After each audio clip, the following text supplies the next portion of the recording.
আসসালামু আলাইকুম গাইস, আজকে সারাদিন কী রান্না হয়েছে তা নিয়েই থাকছে একটি মিনি ব্লগ। তো ভিডিওটি অবশ্যই শেষ পর্যন্ত দেখবেন, আর ভালো লাগলে একটি লাইক অবশ্যই দিবেন। তো মাটির চুলার মধ্যে আগুন জ্বালানো হয়েছে। এবার একটি হাঁড়িতে পরিমাণ মতন তেল দেওয়া হয়েছে। এখন এখানে এলাচ, দারচিনি, তেজপাতা দিয়ে দিয়েছি। তেলের মধ্যে ভালো করে ভেজে নেব। তারপর পরিমাণ মতন পেঁয়াজ কুচি দিয়ে দিয়েছি। এখানে দেখুন, আমি এখানে মুরগিটা নিয়ে নিয়েছি। এখানে আমি দেশি মুরগিটা নিয়ে নিয়েছি। এখন পেঁয়াজটাকে ব্রাউন কালার পর্যন্ত ভেজে নিব। পেঁয়াজটা ব্রাউন কালার হয়ে যাওয়ার পর এখানে আমি আদা রসুন বাটাটা দিয়ে দিব। আদা রসুন বাটা দেওয়ার পর স্বাদ মতো লবণ দিয়ে দিলাম। তারপর এখানে পরিমাণ মতো মরিচ গুঁড়ো দিয়ে দিলাম। এখন দিয়ে দিব হলুদ গুঁড়ো, জিরে গুঁড়ো দিয়ে দিলাম হাফ চামচ। দিয়ে ভালো করে আমি মশলাটাকে কষিয়ে নিব। পরিমাণ মতো পানি দিয়ে দিলাম। দেওয়ার পর মশলাটাকে একদমই ঘন করে কষিয়ে নিব। আর দেখুন, উপর থেকে কিন্তু তেলটা ভেসে এসেছে। এখন আমি মুরগিটাকে দিয়ে দিব মশলার মধ্যে। এখন মুরগিটা দেওয়ার পর আমি ভালো করে মশলাটার সাথে মুরগির মাংসটাকেও কষিয়ে নিব।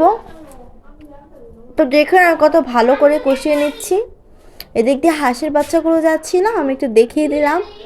তো এখন মুরগির মাংসটাকে ভালো করে কষানোর পর দিয়ে দিব এখানে আলু। আমি আলুগুলোকে একটু বড় বড় টুকরো করে নিয়েছি যেন খেতে খুবই ভালো লাগে। তো আলুটাকে দেওয়ার পর আবারও ভালো করে আমি কষিয়ে নিচ্ছি। এখন আমি এখানে পরিমাণ মতন ঝোল দিয়ে দিব। মাংসটা ভালো করে রান্না করার জন্য। আর এদিকে আমি মাছ রান্না করব, তার জন্য মাছগুলোকে হলুদ গুঁড়ো, মরিচ গুঁড়ো, লবণ দিয়ে মাখিয়ে নিয়েছি। এখন আমি তেলে ভেজে নিব মাছগুলোকে। মাছ দিয়ে আমি এখানে সিম দিয়ে রান্না করব। তো এদিক দিয়ে মাংসটার মধ্যে একটু গরম মশলা দিয়ে দিয়েছি। আর এদিক দিয়ে মাছটাকে আমি ভালো করে ভেজে নিচ্ছি ব্রাউন কালার পর্যন্ত। এই তো মাছগুলো ব্রাউন কালার পর্যন্ত ভাজা শেষ। এখানে সিম আলু নিয়ে নিয়েছি। এই সিম আলুগুলোকে আমি লবণ দিয়ে আর হলুদ গুঁড়ো দিয়ে একটু ভেজে নিব। এই তো মাছগুলো কিন্তু ভাজাগুলো দেখাচ্ছি। মুরগির মাংসটা কিন্তু রান্না প্রায় শেষ হয়ে গিয়েছে। আর এদিক দিয়ে সিমগুলোর মধ্যে দিয়ে দিলাম সামান্য একটু পেঁয়াজ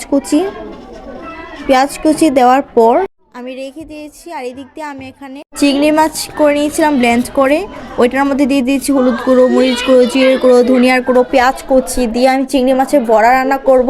এটা খেতে আমার খুবই ভালো লাগে, তার জন্য আমি এটা রান্না করে নিচ্ছি।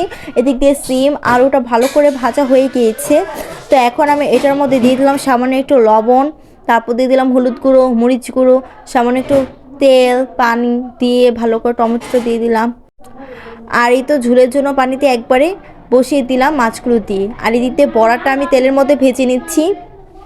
আমি ছোট ছোট বল সাইজ করে বড়াগুলো দিয়ে দিচ্ছিলাম। আর একটু সামান্য একটু ধনেপাতাও দিয়ে দিয়েছিলাম। এই তো এগুলোকে ভেজে নিচ্ছি, ব্রাউন কালার পর্যন্ত ভেজে নিব।